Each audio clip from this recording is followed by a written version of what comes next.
시청자 여러분 안녕하십니까? 새해 벽두 가장 화제의 바람을 몰고 오는 정치인은 안철수 국민의당 대표인 것 같습니다. 전격적으로 서울시장 출마를 선언한 이후에 여론조사를 휩쓸고 있습니다. 5개의 여론조사에서 1등을 했고 2위 박영선 장관과는 10%포인트 차이를 벌이는 적도 있습니다. 안철수 대표는 2016년이죠. 20대 총선에서 괄목할 만한 승리를 거뒀었습니다. 국회의원 의석수 38, 비례대표 13개를 포함을 해서 당시가 안철수의 최대 전성기였습니다. 어쩌면 이번에 두 번째 전성기를 맞을지도 모르겠습니다. 만약에 그가 야권 단일 후보가 돼서 서울시장에 당선이 되면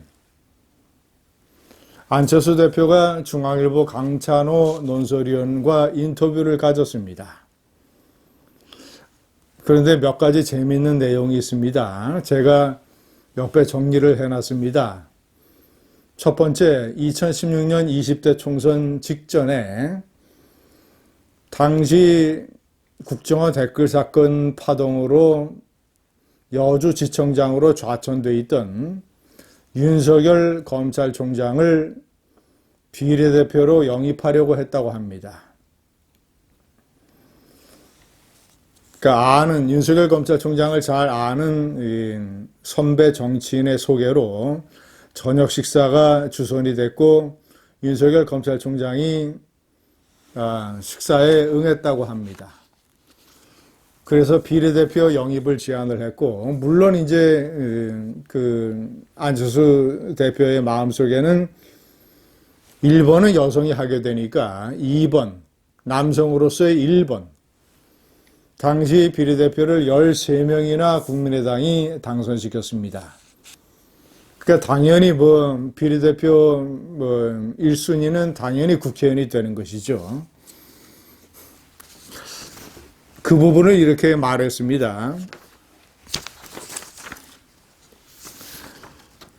당시 여주지청으로 좌천돼 검사 재직 중 가장 힘든 시기를 보내던 그를 비례대표로 데려오려고 만난 거다. 윤석열은 거절했지만 검사로서 역할에 최선을 다하겠다고 말해 내가 굉장히 호감을 갖게 됐다. 당시 자신이 처한 상황을 굉장히 객관적으로 이야기하더라. 억울하고 화날 상황이었지 않나. 그런데도 검사란 직업을 아주 중요하게 생각하는 듯 했다. 자기 일 맡으면 제대로 할 사람이라 느낌을 받았다. 또 만난 적은 없다. 자기 일을 맡으면 제대로 할 사람.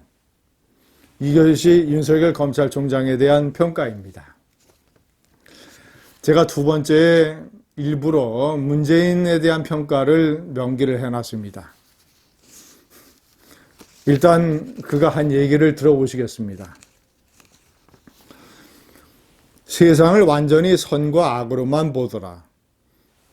본인 주변은 항상 선이고 그 박은 아니더라. 악이더라.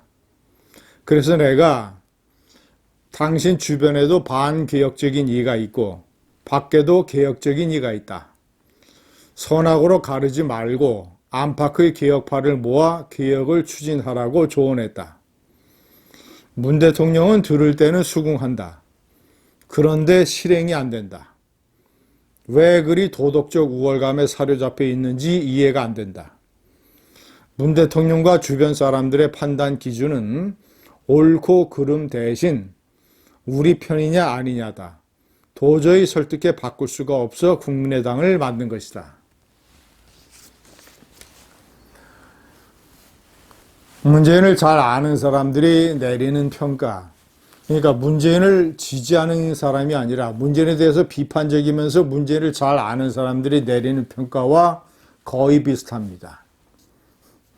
세상을 선과 악으로만 보는 일종의 우물한 개구리식의 사고방식을 가진 자폐형 인간, 사회성이 부족하다. 그런데 고집은 세다.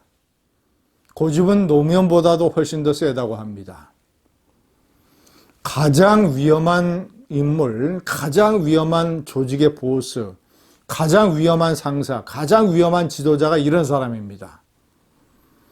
세상을 넓게 보지 못하고 높은 곳에 가서 길게 멀게 보지 못하고 그저 우물한 개구리처럼 근시 안에 사로잡혀서 세상을 선과 악으로만 보는데 그런 시각에 고집이 더 세서 나쁜 방향으로 돌진을 하는, 자기 주변 사람들은 선이고 개혁적이고 그렇지 않은 바깥의 사람들은 악이고 반개혁적이고,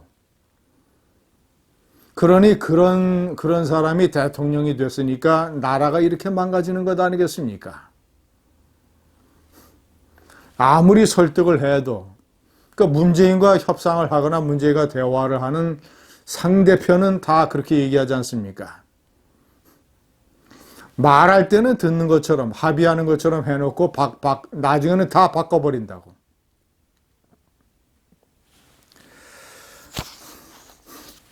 세 번째, 앞으로의 정치적인 행보에 관해서 안철수 대표가 얘기를 했습니다.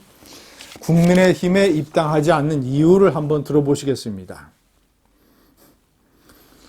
여론조사는 일관되게 민주당 30%대, 국민의힘 20%대에 고착돼 있다.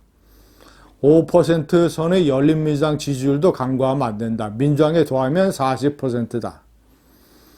그러니 국민의힘 지지층만으로는 안 되고 민주당은 싫지만 국민의힘엔 손이 안 간다는 중도와 합리적 진보층 표가 와야만 이긴다. 내가 국민의힘에 입당하면 그 표들이 이탈할 텐데 어떡할 건가?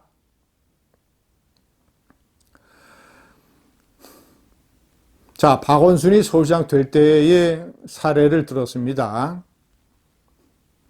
2011년 야당이었던 민주당은 지지율이 바닥이었다. 그런데 당 밖의 박원순이 민주당 후보 박영선이었죠. 와 단일화해서 야권 통합 후보가 돼서 서울시장에 당선되니 민주당의 이미지가 좋아져 집권까지 했다. 이렇게 야권이 이기면 덕을 가장 많이 보는 게 제1야당이다. 아주 명백하게 국민의힘에 입당하지 않겠다고 밝혔고 입당하지 않는 이유를 설명을 했습니다. 자, 이제 공은 국민의힘에 넘어가 있습니다. 야권 바깥에서 선두를 달리고 있는 안철수와 국민의힘의 단일 후보, 오세훈이 될지 나경원이 될지 또 아니면 제3의 후보가 될지, 그 단일 후보와의 단일화 경쟁에서 국민의힘이 과연 승리할 수 있을 것인가? 안철수 대표가 얘기하는 대로 안철수의 페이스에 말려들어서 야권 단일 후보를 안철수에게 내줄 것인가? 흥미진진한 게임이 아닐 수 없습니다. 감사합니다.